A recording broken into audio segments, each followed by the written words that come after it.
que existe um conceito que é importante da gente ter, que é o moral hazard, né? Que é o risco moral. Se você não percebe que você paga por isso, então você quer sempre mais. Na medicina, a gente acaba seguindo como se fosse aviação, sabe? Checklists para evitar erros. Dificilmente o paciente piora. Tem o fator humano, a pessoa realmente está sobrecarregada. Aqui do estúdio da Superlógica na Conde TV vai começar Mais Que Condomínios, o programa que vai surpreender vocês. E nada disso seria possível sem a Repinte, nosso patrocinador master, especialista em restauração predial. E se você ainda não conhece o trabalho deles, entre no site, vocês vão se surpreender. O programa de hoje, como sempre, está maravilhoso, mas tem uma pitada diferente, tenho certeza que vocês vão gostar. Para vocês que já nos seguem, não esqueçam, ajude a divulgar esse conteúdo que a gente faz com tanto carinho. Então, curta, comente e compartilhe. Vamos começar? Não. Só depois da vinheta. Roda a vinheta, diretor.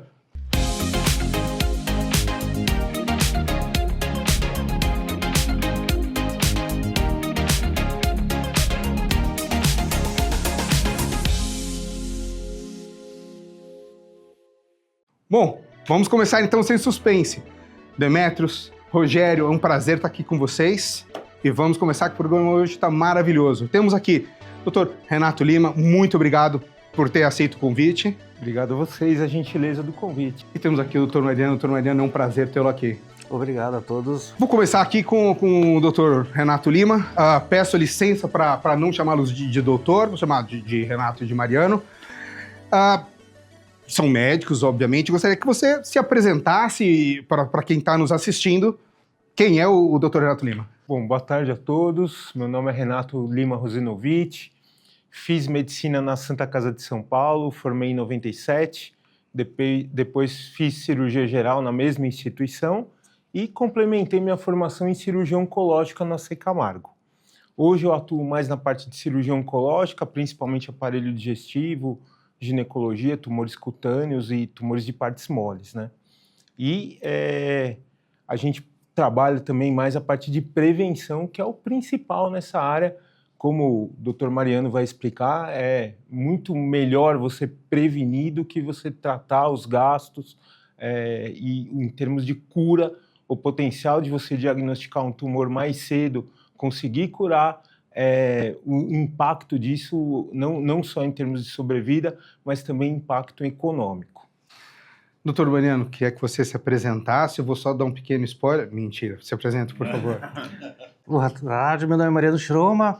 Eu sou da mesma turma do Renato, né? A gente fez medicina juntos lá na Santa Casa. A gente fez cirurgia geral lá na Santa Casa também. Aí eu comecei trabalhando na parte assistencial durante alguns anos. Depois eu fui para a parte de seguro-saúde, fiquei vários anos trabalhando nessa área. Voltei para a área assistencial. Aí nessa área eu trabalhei tanto no público quanto no privado. Depois de alguns anos eu voltei a trabalhar nessa parte mais administrativa, coordenava um pronto-socorro grande aqui em São Paulo, de um hospital municipal, e agora estou num hospital privado lá em Jundiaí, lá como gerente médico. Vou começar então com o Dr. Mariano. Dr. Mariano, pelo que eu pude entender aqui, o senhor tem a visão tanto do público quanto do privado na área com o médico e agora num plano de saúde. Então você tem aí uma visão global do mercado, vamos dizer assim, de saúde no Brasil. Como é que foi essa experiência de vivenciar um lado da mesa e agora no outro? Você conseguindo reunir essas visões, né, de ambos os lados, é muito importante. A gente consegue ter uma visão mais global de como é que está o mercado, de como é que está o tratamento das pessoas mesmo, né? Você se importa se eu falar um pouquinho de história, essas coisas? Não? Por favor. Eu vou ser bem breve, tá? O primeiro plano de saúde que apareceu no Brasil foi o da CACI, em 1940 e bolinha, né? Ele ainda existe? Existe, que é o plano dos funcionários do Banco do Brasil. Então, eles decidiram que era interessante, né, eles terem um plano de saúde um pouquinho melhor, né, que na época não era nem INPS, INAMPS, nem sei o que existia naquela época.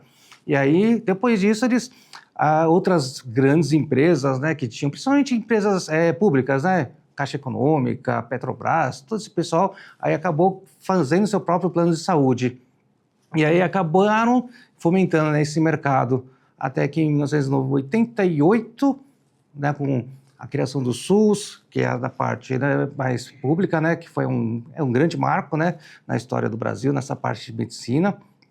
E aí teve em 1990 a criação, acho que não, 89, né, a criação da lei que regulamenta os planos de saúde. E aí depois, um ano depois, se não me engano, criou a ANS, que é a agência nacional que acaba regulamentando e acaba dando as regras, né, diretrizes disso. Hoje a gente tem, acho que mais de 600 planos de saúde atuando no Brasil. Tem aproximadamente 51 milhões de segurados nessa área, né, se eu não me engano, e mais uns 38 milhões, se eu não me engano, na parte odontológica, né, que só odontológica. A grande maioria desse pessoal é principalmente planos de saúde empresariais, tá? Então, quando o desemprego cai no Brasil, os planos de saúde também sofrem muito, porque acompanha isso, né? A área dos individuais, acho que, se não me engano, em torno de 7 a 8 milhões de pessoas que ficam na parte individual. O resto é tudo plano empresarial, né? Nessa sua estatística, 51 milhões, né, de planos, então 1/4 dos brasileiros, em média, tem plano de saúde. O restante, todo mundo se trata pelo SUS. Pelo SUS, né? E aí tem uma estatística que é um pouco cruel, tá? Mas se você pegar grana, volume de dinheiro, esses 50 milhões de pessoas que têm plano de saúde gastam mais ou menos os 150 milhões de pessoas que têm SUS, tá? Então, isso é uma coisa um pouco triste mesmo. Ou é 1/4 que gasta metade da despesa em saúde do que gasta os outros 3/4. Exatamente. Não por falta de necessidade, por falta de recurso. Falta de recurso, né? Apesar, o SUS, ele realmente é um pouco subfinanciado mesmo.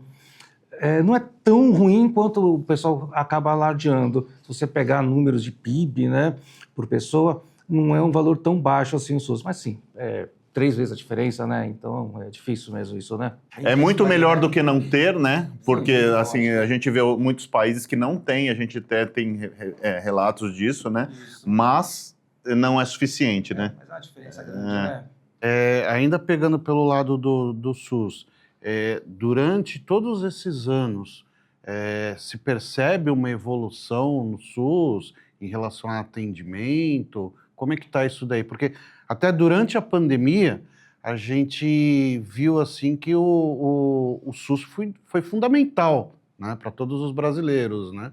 E assim, a gente deu de 10-0 em muito país aí fora.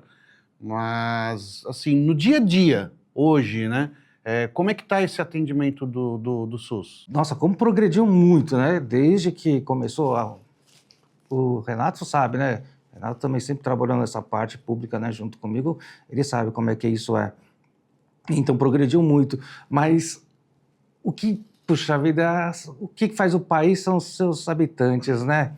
E, no final, é o mesmo brasileiro que está lá reclamando do político, mas mesmo assim vai lá e paga para você passar no exame do Detran, é o mesmo que está lá gerenciando o SUS, né? Então, assim, o SUS, na ideia, é muito bom, né? O problema é esse gerenciamento, né? Isso que é o problema, né? E só pegando um gancho aí na pergunta do Demetrios, Mariano, que ele falou, o SUS dá de 10-0 em muitos países, né? Eu tive uma experiência com o meu filho, que está fora, né? Num país de saúde pública, que não tem atendimento de planos, tal, ou seja, a saúde pública teria que funcionar. Ele teve uma contusão na coxa, tal, e precisou de um atendimento.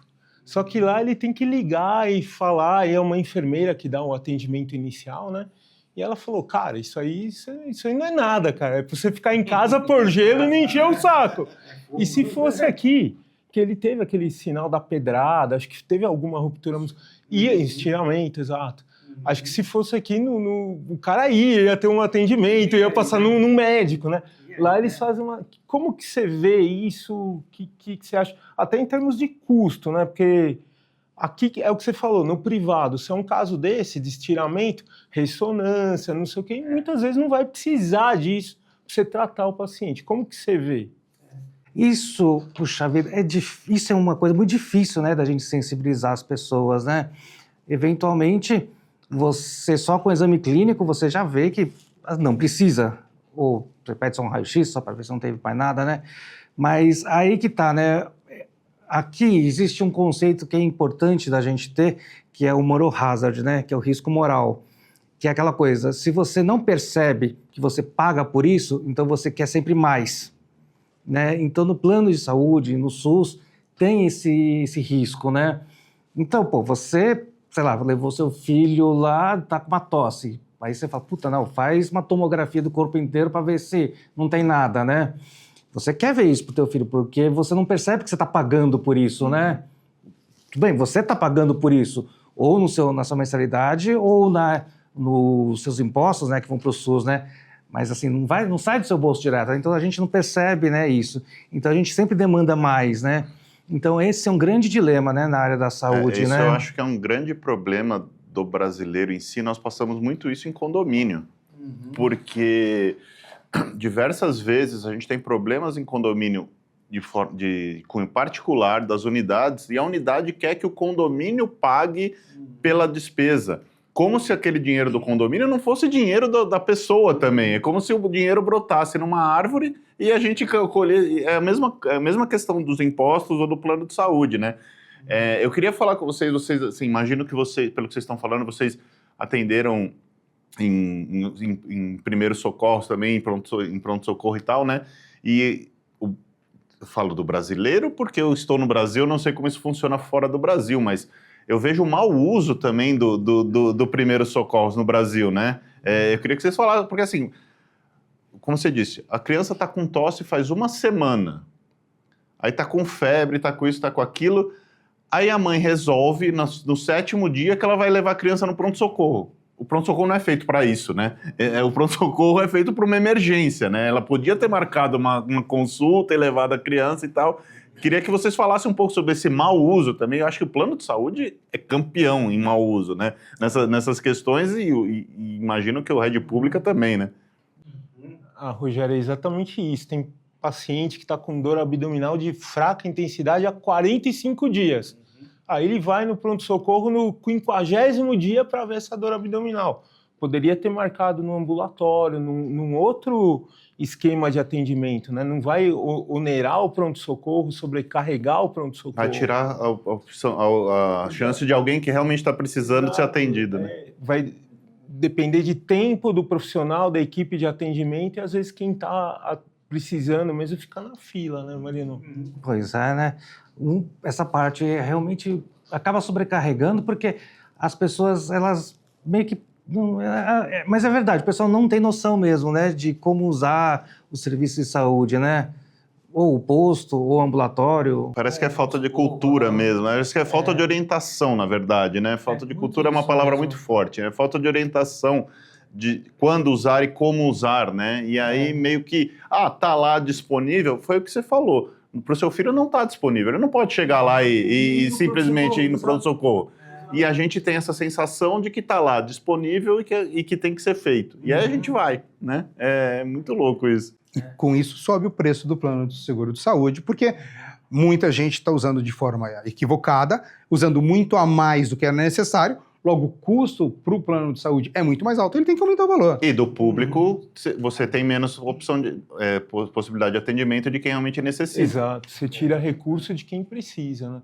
É isso que vocês falaram, talvez fazer campanhas de conscientização, de educação de como usar a aparelhagem de saúde, né? Só procura o pronto-socorro em tais casos. Caso não seja isso, marca uma consulta ambulatorial, vai num posto de saúde.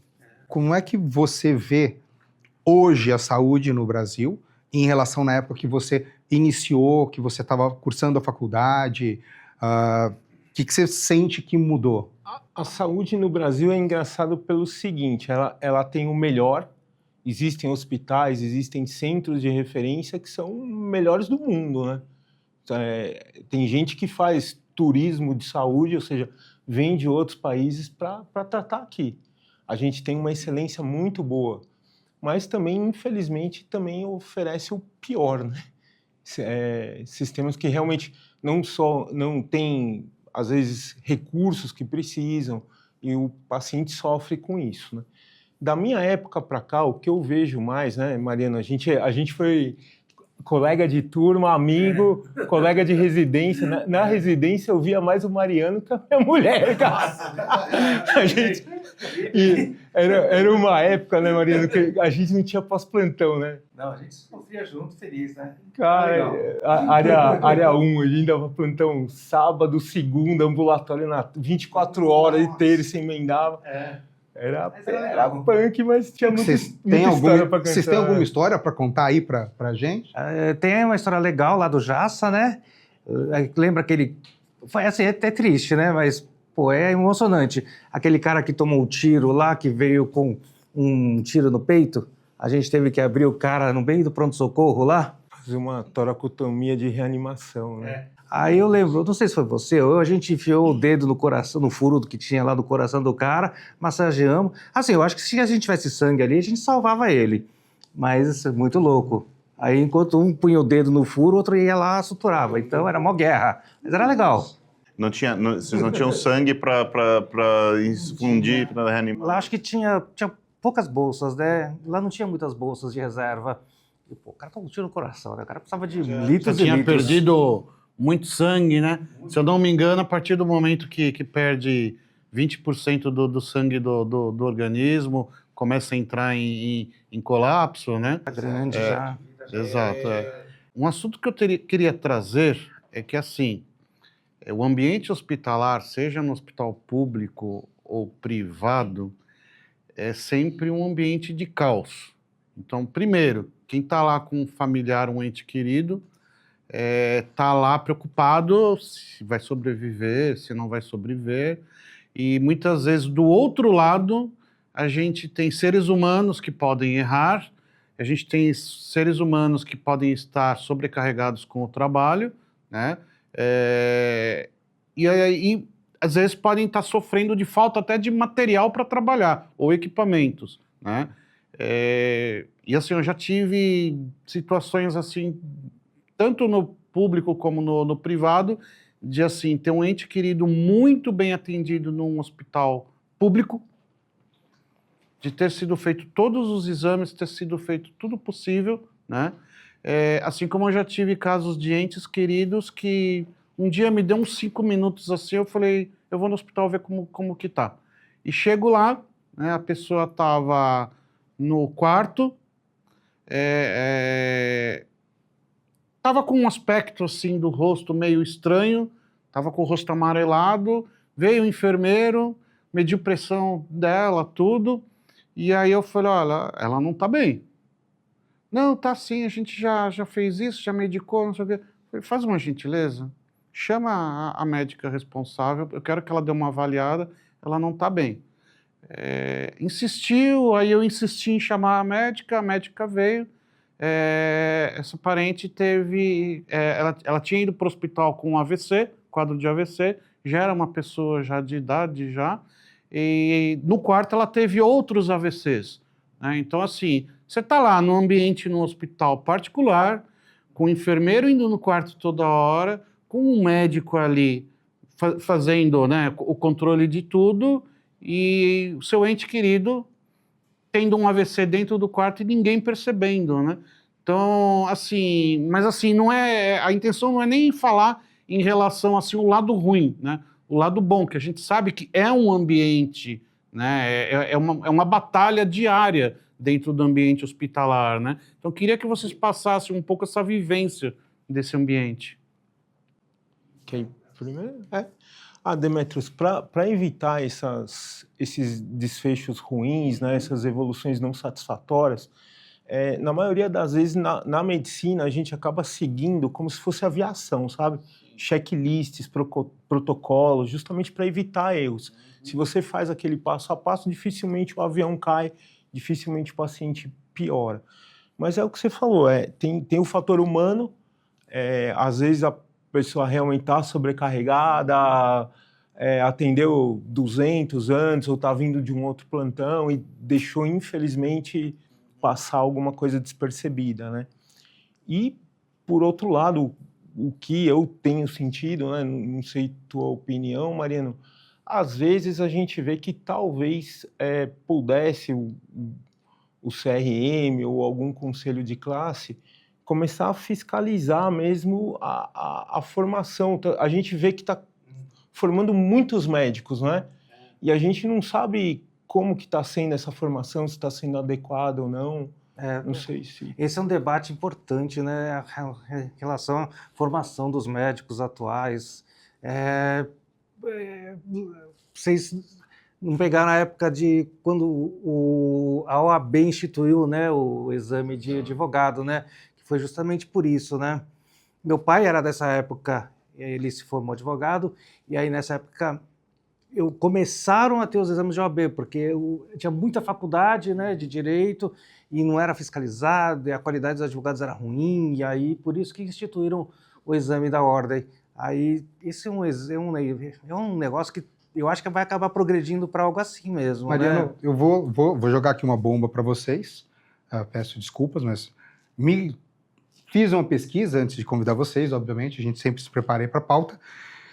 Tá valendo que, dentre essas novas faculdades, algumas não tem nem hospital. Ou seja, você vai formar um médico que não viu um paciente, um cara que não viu um corpo humano. Treina no quê? No manequim de papel? Ele vai atender como? Sem falar, eu não me lembro o número exato, mas o número de cursos de medicina no Brasil cresceu de uma forma absurda, assim. Lógico, aqui em São Paulo nós temos as faculdades tradicionalíssimas, né? Tem aí as melhores do Brasil estão aqui de medicina, né? Mas teve um crescimento, inclusive medicina por videoconferência, hoje em dia existe. Então é uma coisa louca, né? Como você vai aprender a fazer alguma coisa online, por medicina, né? Uma vez eu vi um curso de neurocirurgia. Cara, que louco. Que louco, né? Mas, Renato, você está em alguma faculdade, você não está, né? Ele pode falar mais sobre isso. A gente está na Uninove, né? Lá eles fazem convênios com alguns hospitais. Eles têm um hospital próprio na Vergueiro, mas tem alguns hospitais algumas escolas que realmente não têm hospitais. É o que você falou, como é que vai fazer a parte prática, é um pouquinho mais complicado. Em geral, eles tentam fazer convênios com alguns hospitais públicos e passam os internos lá. Mas pelo número de escolas e de hospital, não fecha a conta. Isso. E outra coisa, indo um pouquinho além, Renatão. Tá bom, eu fiz um convênio com o Hospital X público, meus internos passaram lá. Aí depois precisa ver, vai ter um aperfeiçoamento para esse pessoal quando ele acabar o curso? Ou seja, vai ter vaga de residência para todo esse pessoal para se especializar? Residência é uma espécie de pós-graduação, né, que os médicos fazem para escolher uma especialidade, né? E até onde eu sei, o número de vagas de residência é bem inferior à quantidade de médicos que estão sendo formados atualmente. Então é melhor eu não ficar doente a partir de agora, porque eu não vou ter quem cuide de mim. Não, vem a gente, vem daí nós, que nós é velho. Mas quando a geração de vocês se aposentar, e obviamente todos nós, a única certeza que a gente tem é que um dia a gente morre, basta estar vivo para isso, mas e aí? Eu não tenho filho, mas se eu tivesse, ele vai se tratar onde? Infelizmente, faculdade de medicina virou quase um negócio, né? A mensalidade é cara. Quase um negócio não, é um bom negócio, né? Se fosse só de medicina, tava bom. Tudo caro, né? Oh, meu Deus do céu. Mas tem uma questão também, né? Você falou da questão da residência. O médico tem uma formação muito extensa, né? Tem lá os anos de faculdade são 6, né? 6. Mais a residência. É uma formação bastante extensa. E com muitas especialidades. Aí com a especialização você tem mais a formação, mais tempo ainda, né? E tem muito médico atuando em áreas e se dizendo especialista em áreas, eles nunca fizeram especialização nas áreas também. E não tem uma fiscalização para isso, né? Eventualmente você denuncia no CRM e tal, mas é uma coisa muito uma dificuldade muito grande para você até checar essas informações, né? Porque o cara fala, não, estética tem muito isso, né? Cirurgia plástica, essas coisas que é uma área muito rentável, né? E no Brasil muito, porque você até falou do turismo médico, né? A área de estética é uma área de turismo médico no Brasil muito grande, né? Porque hoje ainda com nossa moeda valendo bem menos que o dólar, então as pessoas vêm para cá, pagam barato, só que você não tem essa garantia de que eu estou passando por um cirurgião plástico. Você pode estar passando por um médico... Sei lá, que mexe com o pé, um ortopedista. Não, um por clínico geral que tá fazendo uma cursinho, cirurgia. outro, né? Exato, Então, tem como a gente se proteger disso? Cara, em específico da cirurgia plástica, né? Tem a Sociedade da Cirurgia Plástica, lá eles têm. Lá tá, é só você dar uma busca lá, que tem uma área de busca, que você vê quem é realmente formado em cirurgia plástica, tá? Já vai ajudar bastante. Se a pessoa que você está procurando não está ali, então ele é uma pessoa que, assim, não tem garantias, né? Talvez seja até uma pessoa boa, né? Mas não foi uma pessoa formada, não né? quer dizer que ele não ser, também ele vai fazer cagada, vamos fazer uma maneira assim, mas não foi preparado para isso, né? Tem a garantia, né? Mas assim, aí também você não vai arriscar, né? Isso. Exato. Você vai no mecânico que é lá o Zé da esquina ou você vai no mecânico que é bom pra caramba? E isso, o carro você ainda informação, né? troca outro, mas o rosto fica um Picasso, não dá pra arrumar, né? Não tem como. Aí depois não tem Já mais foi. como consertar, né? Eu acho também, Rogério, muitas especialidades não médicas é o que você falou. O cara fica empolgado com esse ganho de estética. E aí ele começa a querer fazer. Talvez tudo bem, mas desde que ele esteja habilitado a tratar a complicação. Porque enquanto tudo dá certo, tá tudo bem, né? Não, exato. Porque o que a gente vê, eles vão fazer, aí forma um hematoma cervical, por exemplo, que pode comprimir a carótida e o cara ter algum AVC ou alguma coisa grave. Não, eu não ponho a mão porque eu não sei mexer nisso. Aí encaminha pro cabeça e pescoço, encaminha pro pronto-socorro. E às vezes não dá tempo. Exato.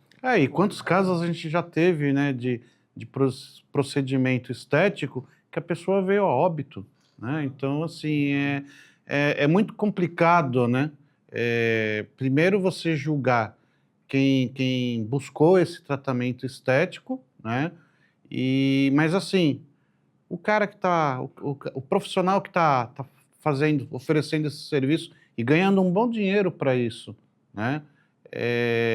Uma hora vai dar errado, né? Ele tem equipe para atender essa pessoa. Você tem que dar sorte de não ser Tem você o estrutura. errado. Você tem que dar errado com o outro, né? Exato, sabe? Então, assim, é algo complicado, porque depois que vem ao óbito, e aí? O que faz? Mas eu acho que é muito na linha do que o Mariano falou aqui no começo do nosso programa.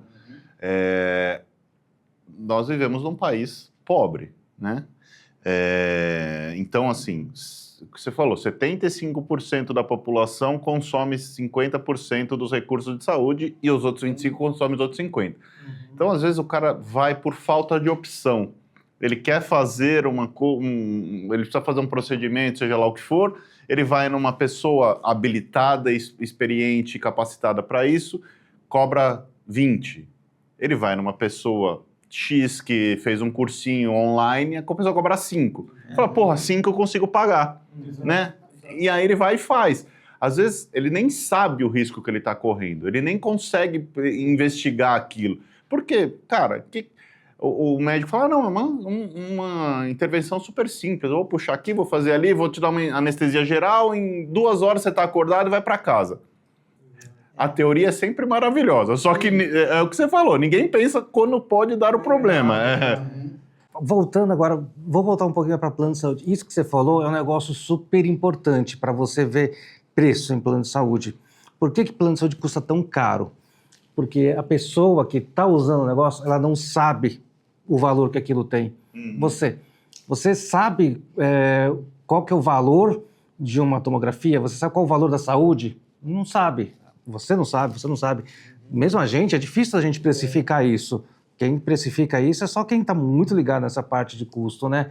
Então, como você não tem noção do preço das coisas, você acaba pedindo muito mais coisa, né, do que poderia ser, né? Não digo do que poderia ser, mas você não tem noção do preço das coisas, você não tem noção do custo das coisas, né? Ô Mariano, você falou dessa questão da gente não saber o valor do tratamento e dos procedimentos, né?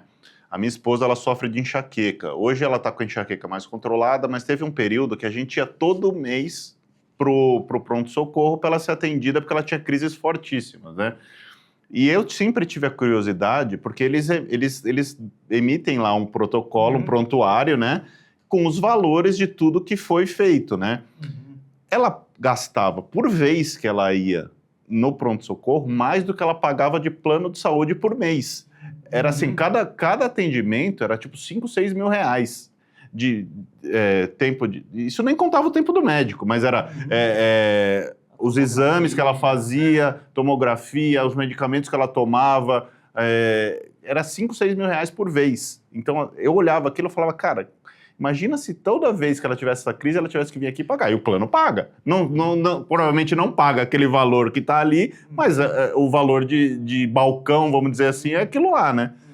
Então, mais ou menos o que você falou. Então, a gente começa a ter essa ideia, se todo mundo que está assistindo a gente tiver essa curiosidade de quando for atendido pedir esse protocolo, vai começar a ter mais ideia do que se trata, né? Sim. Imagina alguém que é casado há tanto tempo, a mulher está sempre com enxaqueca, imagina quanto gasta para dar, né? Coitado. É isso, é complicado. Mas você parou de dar dor de cabeça para ela? Parei, agora tá tudo bem. Agora tá tudo bem. Queria trazer um pouco agora para a questão da oncologia, né, que é a sua especialidade, Renato, e prevenção, né? Eu acho que a prevenção hoje em dia, a medicina do futuro é a prevenção, né? Então, a gente teve outros programas aqui falando de saúde, a questão de atividade física, de alimentação, de sono. Como é que isso funciona no mundo oncológico hoje em dia? Nós estamos vivendo mais, né? Nós estamos tendo uma expectativa de vida maior e é natural que os problemas comecem a aparecer com mais frequência, né? Exato, Rogério, muito bom essa tua questão. Bom, em termos de oncologia, estima-se que para 2030 vai ser a principal causa de óbito, vai superar as doenças cardiovasculares. E uma das causas é exatamente isso que você falou, a gente está vivendo mais e o câncer ele é relacionado com o envelhecimento celular, é uma das principais causas da pessoa ter câncer é esse envelhecimento celular. O que a gente nota em termos de prevenção? Rogério, de cada 10 casos, 5 poderiam ter sido evitados se a pessoa tivesse bons hábitos de vida. 70%, 80% dos casos de câncer são esporádicos, não tem nenhuma hereditariedade, não tem... o cara tem uma tendência genética de ter. 80% são relacionados com o quê? Obesidade. Por exemplo, a obesidade aumenta o risco do indivíduo ter câncer de próstata, câncer de mama, câncer de endométrio. O tabagismo está relacionado com um monte de cânceres, não só de pulmão, mas como do rim, esôfago, outras coisas. O etilismo, alguns agentes virais, como a hepatite B, hepatite C e hepatite B, a gente pode se vacinar, né, e prevenir. O HPV a gente pode se vacinar e prevenir. Então, toda essa conscientização de que se você tiver hábitos de vida saudáveis, vocês tiveram antes o Márcio se você fizer 150 minutos de atividade física por semana, já diminui tua possibilidade de ter câncer. Se você não fumar, se você tiver uma alimentação regrada. O câncer de cólon, por exemplo, a gente está em março, o mês de conscientização do câncer coloretal. Ele é o segundo mais frequente, atrás do câncer de mama nas mulheres e atrás do câncer de próstata nos homens. A grande maioria dos casos de câncer coloretal é relacionado com a alimentação. A gente não precisa comer embutido todo dia. Não sou vegetariano, mas a gente não precisa comer carne vermelha todo dia, né? Os trabalhos mostram que a ingesta abusiva de carne vermelha propicia um risco de câncer coloretal, principalmente os embutidos, gordura, aumenta a sua possibilidade de ter câncer coloretal. Como que a gente pode prevenir isso? Além do indivíduo ir para a prevenção primária, que é ter esses bons hábitos de vida, existe a prevenção secundária, que é o rastreamento. É o que vocês falam do Novembro Azul, que os homens são convidados a procurar o urologista para fazer o exame da próstata, o Outubro Rosa, que as mulheres a partir de 40 anos são convidadas a fazer mamografia, ou seja, você fazer exames para detectar a doença numa fase que ela não tenha sintoma nenhum. E a tua chance de cura é maior e o gasto que você vai ter para tratar esse paciente é muito menor do que se você diagnosticar quando ele já está numa fase avançada. Antes de passar para o Dr. Mariano para falar dos planos de saúde, que eu acho que é o futuro, essa questão da prevenção, né? Mas eu queria continuar com você, Renato. hoje em dia a detecção disso e a prevenção disso está muito avançado, né? Porque todo mundo pensa em proctologista, que tem que fazer o exame de toque e tal. Hoje em dia tem diversos processos antes de você passar para esse exame, que todo mundo tem um preconceito absurdo, né? Então você hoje tem marcadores, né, de sangue, você tem marcadores tumorais, você tem uma série de coisas que você consegue ir acompanhando, né? Queria que você falasse um pouco disso também. No caso do câncer coloretal, os 2 exames principais para você fazer rastreamento é a colonoscopia. Antigamente, é uma coisa interessante até isso, desculpa... Não, imagina, vamos lá, vocês sabem muito mais que nós. Antigamente era recomendado fazer colonoscopia a partir dos 50 anos. O que a gente começou a ver? Na década de 80, quando a colonoscopia se tornou meio que obrigatória fazer a partir dessa idade, começou a cair tanto a incidência quanto a mortalidade de câncer coloretal. Foi assim uma virada de curva, literalmente. Entrou a colonoscopia, você não tem sintoma de nada, mas você tem 50 anos. Vai lá e faz uma colono. Por quê? O câncer coloretal ele começa com um pólipo. Você não vai ter sintoma desse pólipo. A hora que faz a colonoscopia, vai lá, tira esse pólipo, evita de virar um câncer. Então diminui a incidência. Só que, o que a gente tem notado nos últimos anos? Começou a aumentar muito a incidência em casos jovens. 40, 35, que antes a gente não via. Não se sabe exatamente bem por quê, mas se suspeita que seja por hábito alimentar, né? Fast food, estresse, toda essa parte, não dormir direito, não ter boas horas de sono, está relacionado com talvez esse aumento de incidência. Não tem uma comprovação científica ainda, mas tudo caminha para isso. Então agora baixou para 45 e a tendência é baixar para 40. Todo mundo é convidado a fazer o rastreamento com 40 anos. A colonoscopia é um exame chato, o preparo, que você tem que tomar manitol, você fica indo no banheiro toda hora. Existe um exame que pode ser usado no lugar da colonoscopia, que é a pesquisa de sangue oculto nas fezes. E hoje em dia tem com DNA tumoral e acaba sendo mais sensível do que o antigo, né? Então está caminhando para um aperfeiçoamento desses exames. Agora, no caso da próstata, por exemplo, é um binômio. O exame físico tem que fazer. O rastreamento com o PSA é importante, mas existem casos que o PSA está baixo e o urologista no toque ele consegue detectar. Na mama... Então não dá para fugir, não. A questão ainda não. A questão não é nem de fugir, é a gente tirar esse mito do preconceito, né? Exato. Porque o pessoal tem muito preconceito. Tem que fazer. A gente tem casos, né, de pessoas que estão sempre fazendo check-up, né, e de repente descobrem que tem o câncer e muitas vezes ele já está avançado, né? Então, assim, recentemente eu tenho um conhecido nosso que descobriu que está com câncer no intestino, está hospitalizado, a gente não sabe nem se volta para casa, avançou demais, né? E a gente vê crescendo esses casos, né? Pessoas que fazem atividade física, que até têm hábitos saudáveis, estão sempre indo no médico, né? Não sou igual eles, que a gente vai no médico uma vez a cada 2, 3 anos, né? Não, fale por você, eu vou sempre. Você que fala. Mas assim, gente que está sempre se cuidando e que de repente, tô com câncer, né? E já avançado, né? Então assim, sei lá, eu queria que vocês dissessem se tem algum sinal que a gente pode perceber, às vezes uma dor no corpo que você acha que de repente é uma dor de lombar e pode ser alguma coisa relacionada a câncer. Duas coisas, Demetrio. Existem alguns tumores que eles têm uma biologia muito agressiva e aí eles não são candidatos a exame de prevenção, né? Como, por exemplo, a próstata, a mama e o intestino, que a gente tem exames que são indicados, o colo do útero que a gente faz, são exames que são indicados para prevenir o câncer. Tem alguns exames, tem alguns tumores que pela biologia deles não adianta a gente fazer esse rastreamento. Por exemplo, ovário.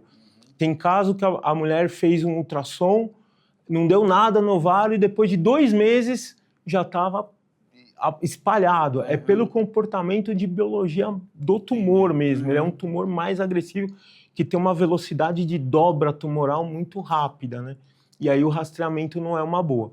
Em relação aos sintomas, o problema é que, assim, no começo são sintomas bem vagos, que confundem com qualquer doença, né?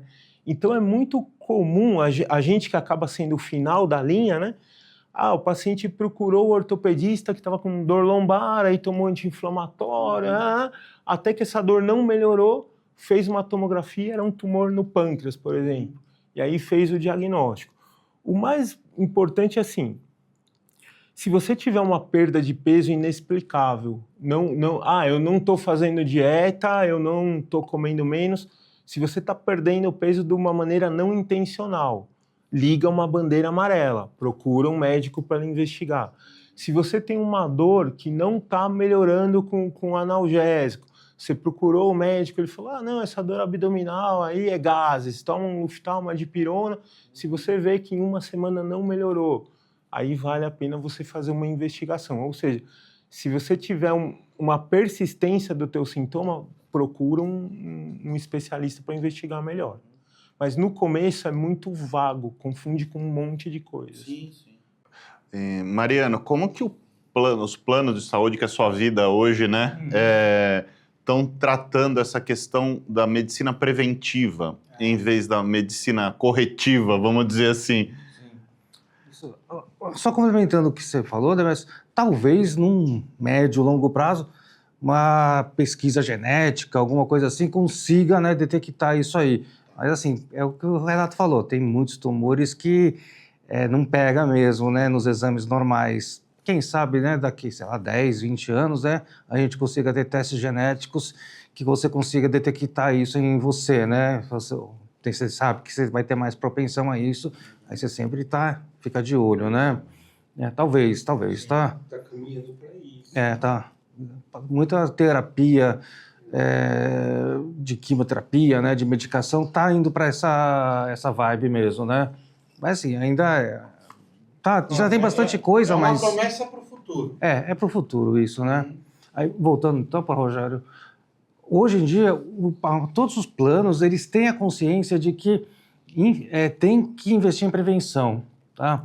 Seja incentivando o pessoal a ter uma vida mais saudável, dar Gympass, dar algum tipo de estímulo, né, para a pessoa se cuidar, porque os estudos falam que, hoje em dia, 80% do gasto que a pessoa tem durante o tempo que ela está no plano de saúde é concentrado nos 5% finais dela. Então, a pessoa nunca se tratou, nunca se preveniu, né?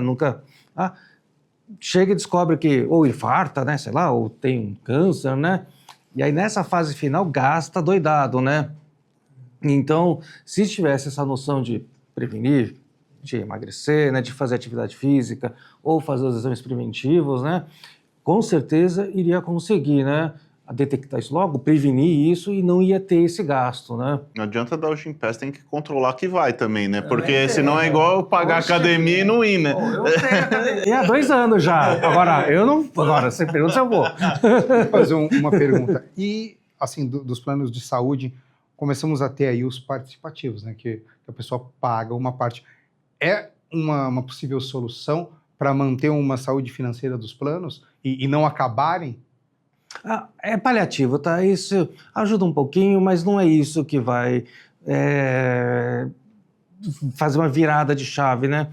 A participação financeira, né, do segurado nessa parte não é tão grande assim, né? Porque você pode fazer um pouquinho... Isso é regulamentado também pela ANS, né? Essa parte dos planos de saúde é extremamente regulamentado, tá? Eu sei que, lógico, o usuário vai reclamar que um plano não deixa fazer nada, mas o contrário também acontece. O plano de saúde reclama que a ANS não deixa, tem que seguir aquela receita de bolo, né? Então os dois lados brigam bastante nessa parte. Tenho escutado muito de um plano de saúde que quebrou, de um que acabou se juntando com outro.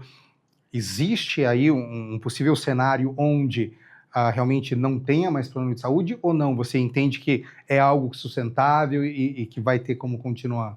Eu acho que continua assim. apesar de a gente achar que tem poucos planos de saúde, o mercado de plano de saúde do Brasil ainda é muito fragmentado, tá? Ainda não tem... Claro, tem grandes players aí, né, que concentram bastante vida, mas tem muitos planos ainda que ainda tem uma oportunidade de fusão nesse mercado, tá? Plano de saúde é parecido com, sei lá, com carro. Se você não for grande, você não consegue ter lucro.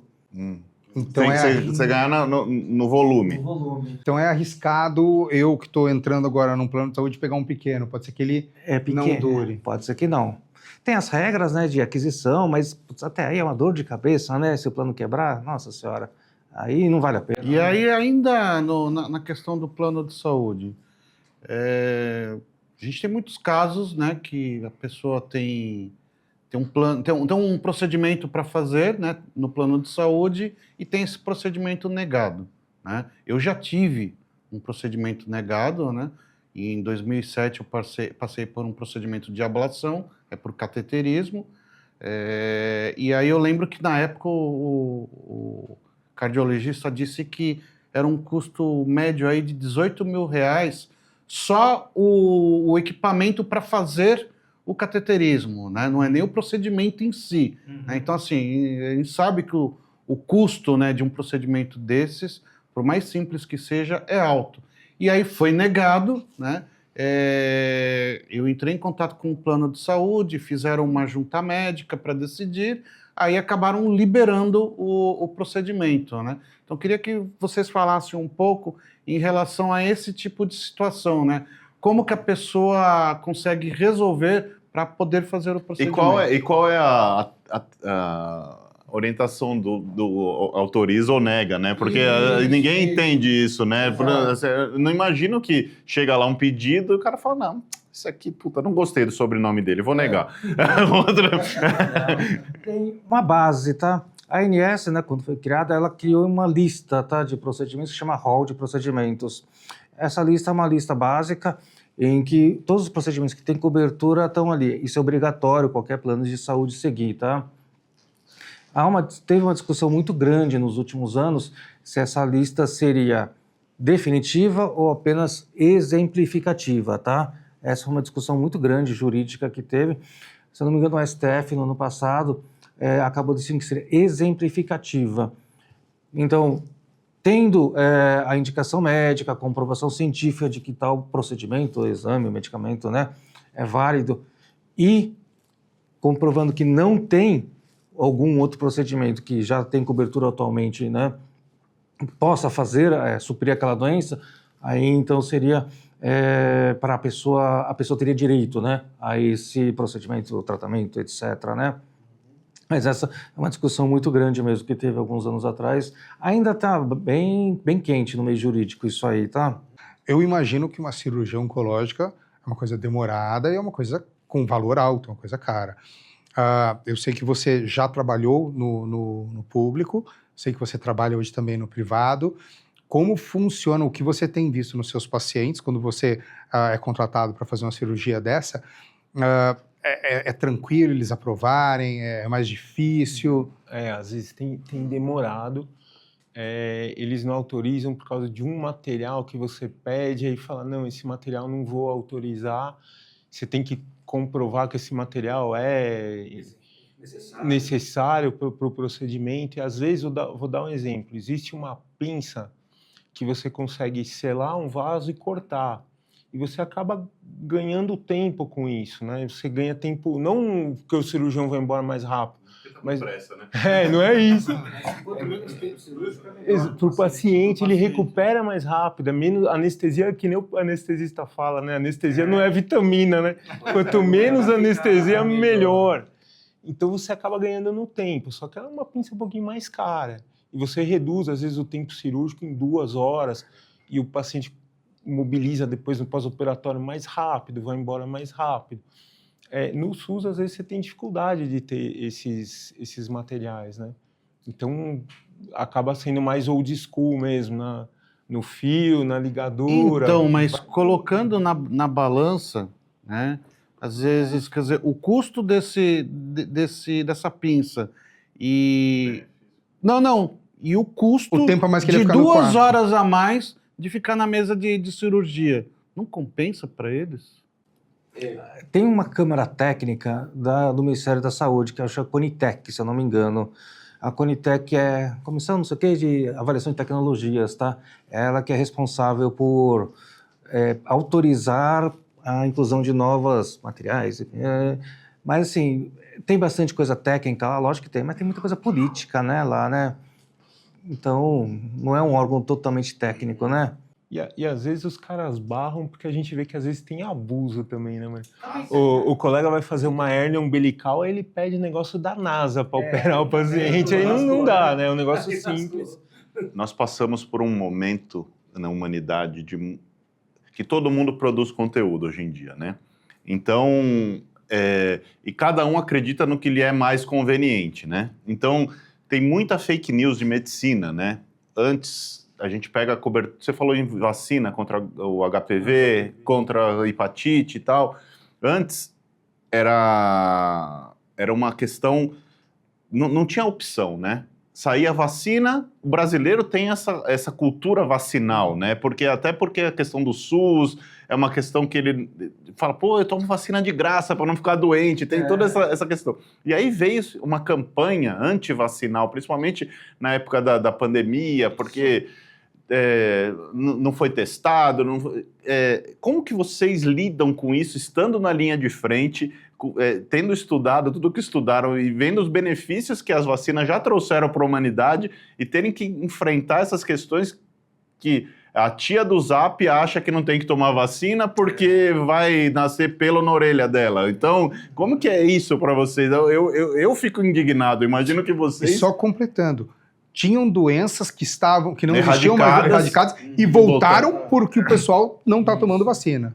Gente, pelo amor de Deus, vacina, via de regra, é bom, tá? Vacina de regra funciona. E tem todo um processo, né? Não é que o cara inventa e amanhã vai ser aplicado, né? A gente vê, Rogério, por exemplo, sarampo. Porra, um tempo atrás estava quase que erradicado, né? Agora voltou a ter caso porque justamente a tia do Google tá falando que tomar a vacina do sarampo dá autismo. Uhum. Aí as mães falam, não vou vacinar meu filho porque pode dar autismo. Não tem comprovação nenhuma disso, cara. Eu fico chateado, triste. Tem a comprovação com que o sarampo existe, né? Que você não toma... Exato. Se você não tomar, você vai pegar. É. O intuito da vacina, além de proteger o indivíduo, você começa a disseminar o vírus atenuado, por exemplo, você protege um grande número de pessoas e você evita do vírus circular, e o vírus acaba sumindo do mapa, né? Agora, se você não vacina, é o que você falou, ele volta... Não, uma coisa louca, né, que começou a rodar na época do Covid, né, antes pré-vacina, era a eficácia da vacina, que isso nunca apareceu em nenhum lugar do mundo, ninguém perguntou, você vai tomar a vacina do sarampo, qual é a eficácia da vacina do sarampo? Ninguém sabia até a vacina do Covid. Não, porque a vacina X tem 80% de eficácia, a vacina Y tem 75%. Meu, baseado em que você acha que é pouco ou muito? Você não sabe das outras, né? É uma coisa muito louca isso, é muito louco. Essa pergunta que você trouxe agora, Rogério, é importante para a gente estar falando, porque a gente tenta ajudar a desmistificar, né, essas falácias, né, que acaba criando. Então é importante mesmo você abordar esses temas aqui, porque a gente ajuda a conscientizar as pessoas, né, com isso. Foi legal. Tomem vacina, né? Isso, toma. E assim, independente, né, de qual lado da política que você tá, independe de política, independe de religião, é saúde. Então, assim, cuide da sua saúde, cuide da saúde dos seus familiares, e se for necessário a vacina, tome a vacina, sabe? É a melhor escolha para todos nós. Que é uma questão que o Dr. Renato falou, desculpa te cortar, mas assim, não é uma decisão individual, né? É uma decisão coletiva. Porque você está protegendo que o vírus circule. Então, às vezes, você sem vacina, você não contrairia a doença ou não teria sintomas, mas o seu vizinho, a sua avó que é mais idosa, o seu filho que é mais como eu falo, mais fraco, que tem uma imunidade mais fraca, ele pega e ele pode virar óbito, ter uma complicação. E não só isso. A pessoa que deliberadamente não está tomando a vacina, ela vai estar sobrecarregando o sistema de saúde, o SUS, ela vai estar sobrecarregando o seguro de saúde e com isso aumenta o valor que todos nós temos que pagar. Então essa opção que ela tem de, eu não quero tomar, está sendo caríssima para toda a sociedade. Prejudica todo mundo, né?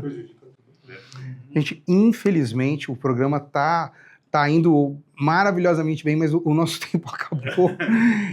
Isso acontece. Quando o programa é bom, a gente vai e é um assunto de interesse de todos e, de repente, já acabou. Eu queria agradecer muito, primeiramente, a equipe aqui do Mais Condomínios, Demetrios, Rogério, são maravilhosos como sempre. Então, eu agradeço muito, doutor Renato, agradeço muito, doutor Mariano. Eu vou primeiro passar a palavra para o doutor Renato. Renato, pedir para que você deixe aí todas as maneiras que as pessoas podem entrar em contato. O senhor é um cirurgião oncológico, tudo, para quem quiser, e uma mensagem. A mensagem, primeiro, rapidinho, acho que de tudo que a gente falou, o mais importante, assim, tomem vacinas, tá?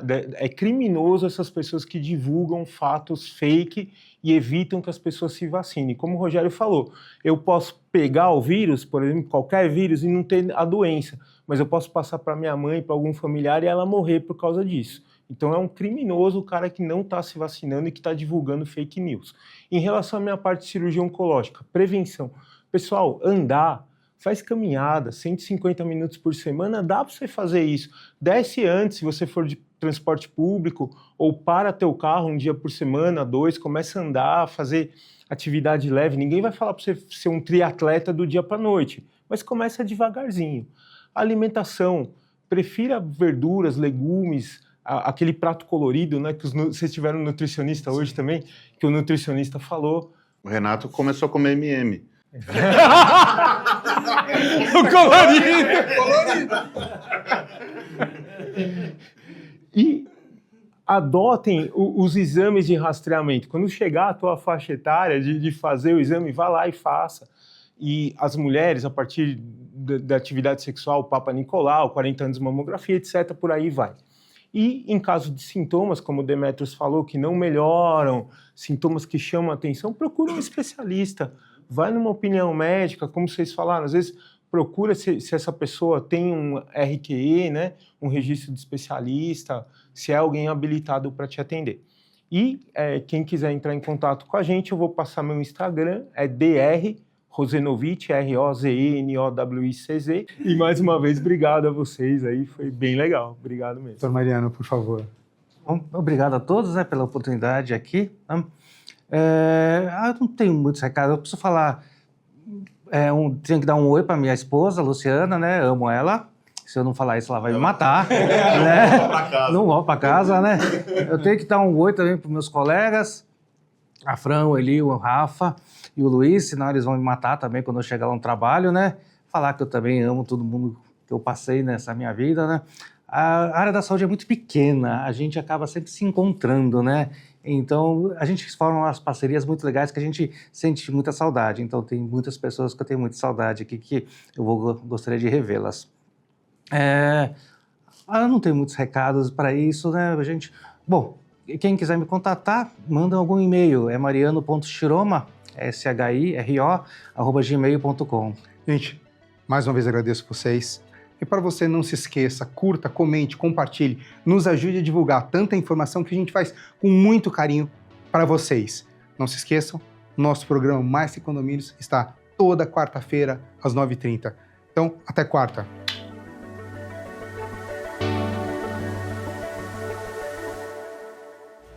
Conde TV. Informação de qualidade e credibilidade é aqui.